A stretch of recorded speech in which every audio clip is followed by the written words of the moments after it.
Hi everyone! For today's interview walkthrough, we'll be going through this problem, search a 2D matrix.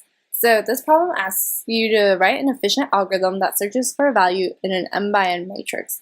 This matrix has the following properties. Integers in each row are sorted from left to right, and the first integer of each row is greater than the last integer of the previous row. Cool, so with this matrix they say with a target of 3, because 3 is right here, it'll return true. So with the same matrix, with a target of 13, it'll return false because it's not anywhere within this matrix. Cool, so the first thing you should do after kind of doing a walkthrough of the example input-output is to also come up with your own input-output to validate that you fully understood the problem. So let's come up with a simple matrix. I think 1, 2, 3, 4, 5, 6, 7, 8, 9. Here's an example matrix. If we have a target, let's say our target is 8, we should return true because it's within this matrix, and if the target is, let's say, equal to 12, we should return false. Alright, so now we kind of have our own example input-output, so we can start to move on to the next phase, which is thinking about algorithms we know and how we can match it against this problem. So the first thing that I would think of is if we simply do like a brute force solution where we go through each element in the matrix and just compare it to see if it matches the target, we will get the solution, which is that it'll output the correct answer. But with that, that would be a runtime of O of mn because there are m times n number of elements within that matrix, and it requires us to go through each element. So we can write that down where brute force O of mn. Alright, so with problems like these, where they kind of give you constraints on what the input could be, we should always kind of evaluate these constraints and how we can utilize them to help us optimize our solution. So in this case, they say the integers are sorted. Okay, so the first thing is each of these numbers are sorted, and then the first integer of each row is greater than the last integer of the previous row. Cool, so we know that running binary search in a sorted list would yield us O of log n time. So what ideally we would have to do is somehow be able to replicate the binary search in the list with a matrix, basically, to get us that runtime. So if we look at the structure of the matrix, and let's see what happens if we find out this list. So, or find out this matrix. 1, 3, 5, 7, 10, 11, 16, 20, 23, 30, 34, 50. Awesome. So we can see that if we find it out, it'll actually yield a sorted list, which is what we expect given the constraints they have. So if we do binary search on this matrix, we'll get an even better runtime of O of the number of elements, which is log m times n. Awesome. So the body of this code will be mostly implementing the binary search. However, we also need this helper method that can somehow convert list indices into matrix row and column numbers. So what might be helpful before jumping into pseudocode is just kind of understanding how that would work in practice. So let's say, let's just number the rows. So we start off with row 0, row 1, row 2, and then column 1, 0. We want to do 0 indexing column 1, column 2, and then column 3. Alright, so we're given the row and column numbers, and then if we just number these off based on their corresponding list index, if we were to find out the matrix, this would be 0, 1, 2, 3, 4, 5, 6, 7, 8, 9, 10, then 11. All right, so let's say we we're given this list index of 7, and we wanted to convert it to row number 1 and then column number 3. What we notice is that the row number is actually corresponds to the list index divided by the number of entries in each row, right? That'll give us the row number we should be on. So we know that the row equals to list index over number of columns. I'll just simply write that down. And then column is simply equal to, in the case of this element right here, the column is simply the list index mod the number of columns there are.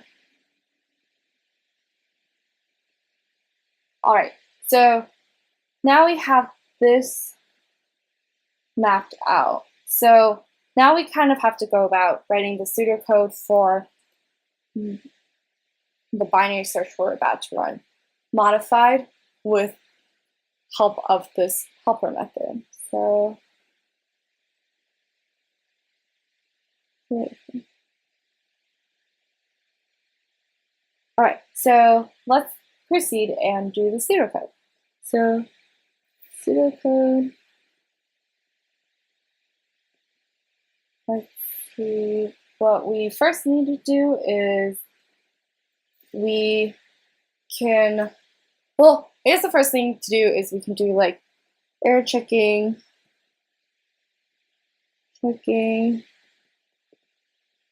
for a empty matrix.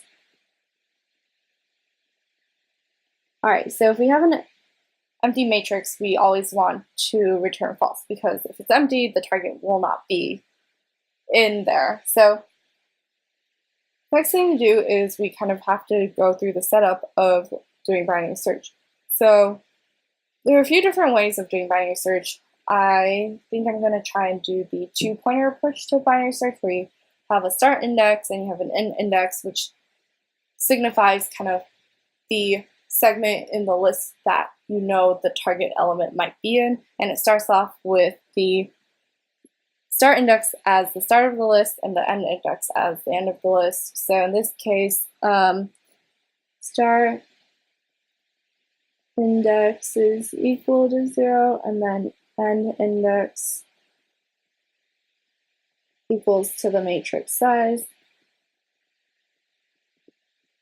And then what you can now proceed to do is run the while loop, which is that while you have a legitimate segment, which is when the start index is less than the end index, we can continue narrowing down the segment we're evaluating within the list. So while the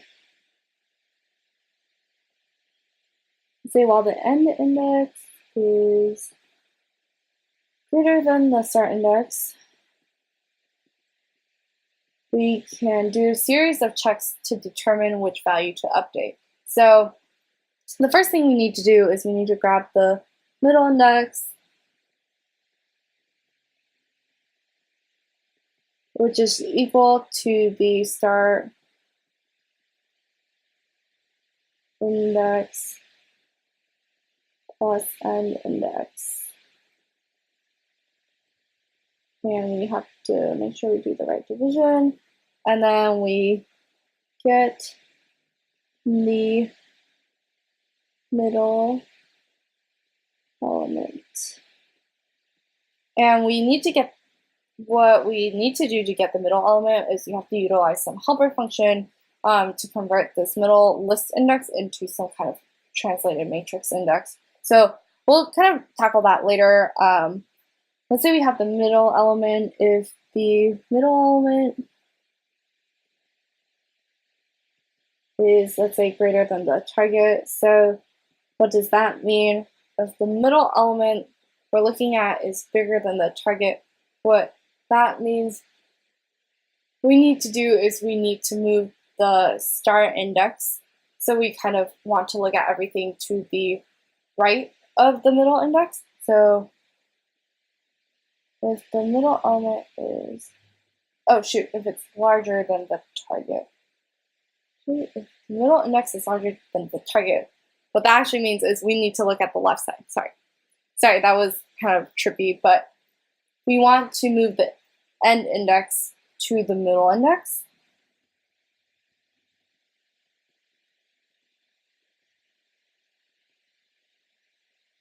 So we can start evaluating everything to the left of the middle element. And then the next case is if the middle element is less than the target, what we want to do is then we want to move the start index to the right of it so that we're evaluating all the elements to the right of the middle index. Since we know it's a sorted list, it must mean that target number will somewhere must be to the right of the middle element. So the start index is equal to the right, which is the middle index plus 1. And in the case where these two are not satisfied, that means we hit the case where the middle element equals the target, and we can just simply return true. Return true. True, and then if we fall out of this while loop, then we can simply return false. I'm going to just draw a line because we still haven't addressed this helper function, so we need to somehow convert this to matrix index method that takes in some kind of an index, and we need the matrix to get the size, and we know that the row is equal to the list index over number of columns, and we know that the column is equal to the list index mod number of columns. All right, so I think that'll give us what we want to achieve. So we can validate with our interviewer at this point that this looks okay. So I think it looks fine for now. So what we'll now proceed to do is kind of move on to the coding segment. And yeah, so in the next video, I'll go through the coding and walk through the rest of the interview process.